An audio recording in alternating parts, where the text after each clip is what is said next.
Salut tout le monde! Je vous souhaite la bienvenue et j'espère vous trouver en pleine forme pour la carte du jour. Avant d'aller plus loin, une petite précision. Cette vidéo est chapitrée. Donc, si vous avez déjà pris connaissance des explications d'utilisation, vous pouvez passer directement à la carte du jour. Avant de continuer avec l'oracle des 53 clés de sagesse, je vous dois quelques explications. Chacune de ces cartes est liée à une série numérique. Et ça va demander de votre part un petit travail personnel si vous vous êtes reconnu dans les différentes questions que la carte pose.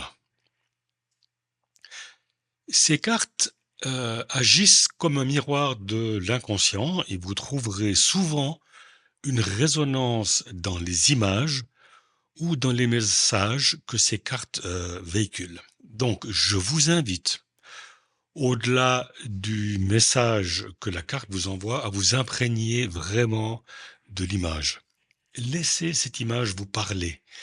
C'est important ici de regarder la vidéo tout en écoutant, car l'image peut vous apporter des éléments de réponse ou de réflexion à la ou aux questions que vous vous posez. Pour les besoins de la vidéo, je vais simplifier la pratique que demande l'utilisation de ce jeu. Si vous êtes intéressé par acheter cet oracle, eh bien, je vous invite à prendre contact directement avec Jean-Marc Meyer. Vous trouverez son adresse mail dans la description de cette vidéo. Alors, en règle générale, l'utilisation des séries numériques se fait jusqu'à ce qu'on obtienne le résultat escompté.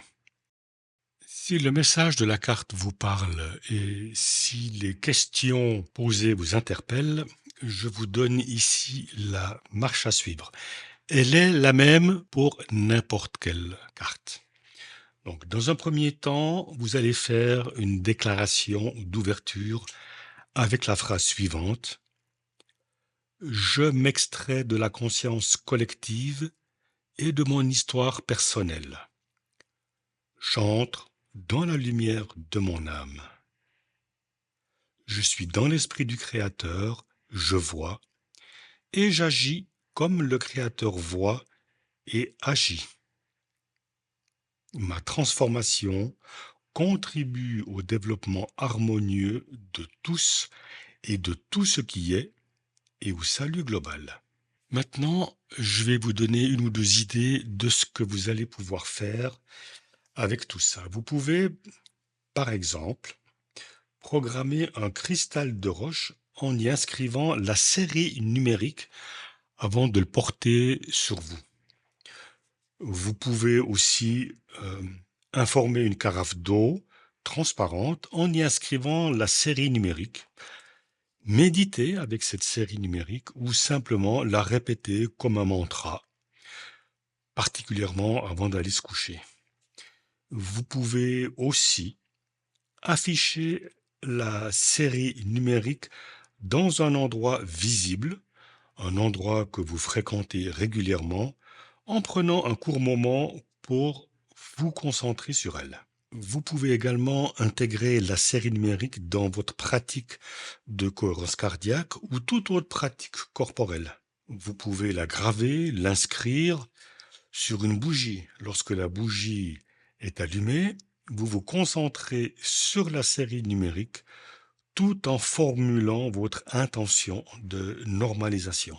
Le but dans tout cela, c'est la régularité, le faire tous les jours jusqu'à ce que vous obteniez le résultat escompté. Aujourd'hui, le jeu nous offre la carte numéro 6, énergie. La suite numérique est 8, 1, 8, 9, 1, 8, 8, 8, 8, 8, 4, 1, 4, 9, 8. Einstein a montré que l'énergie est l'une des propriétés essentielles de la matière avec sa célèbre formule E égale mc2. Grabovoi a élargi cette formule en y incluant la conscience.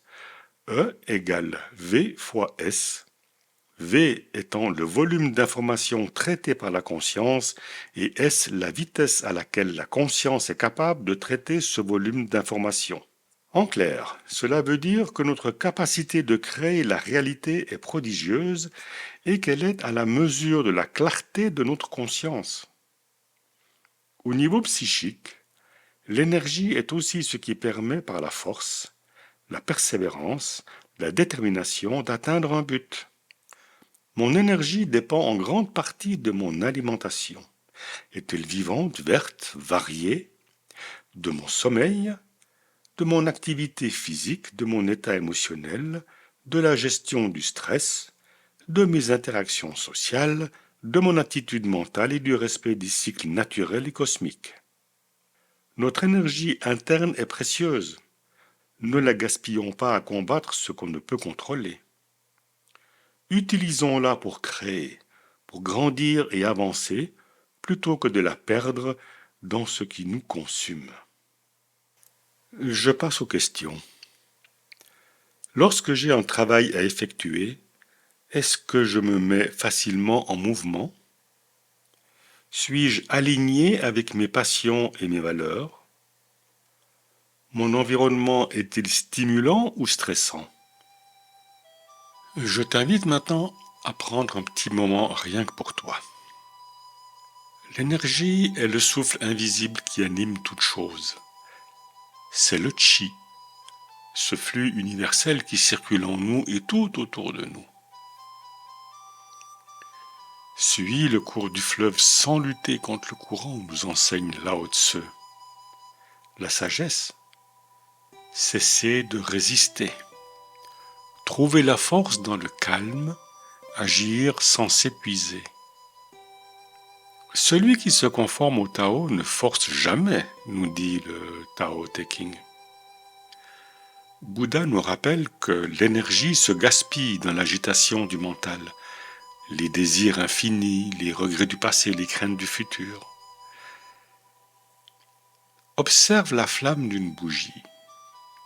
Elle est stable quand l'air est paisible. Méditer, c'est incarner cette flamme. Ancrer son souffle dans l'instant, libérer ce qui pèse et laisser l'énergie vitale renaître d'elle-même. L'équilibre n'est pas dans l'effort violent, mais dans l'écoute. Laisse le monde tourner sans t'y accrocher. L'énergie vitale est ici, dans le silence où tout devient possible. Voilà les amis, c'est terminé pour aujourd'hui. Je vous souhaite une excellente journée, faites-vous du bien et surtout prenez soin de vous. Si ça n'est pas encore fait, profitez de vous abonner et d'activer la clochette pour être notifié à chaque nouvelle vidéo. Je vous donne rendez-vous demain pour une nouvelle carte des 53 clés de sagesse. Bye bye.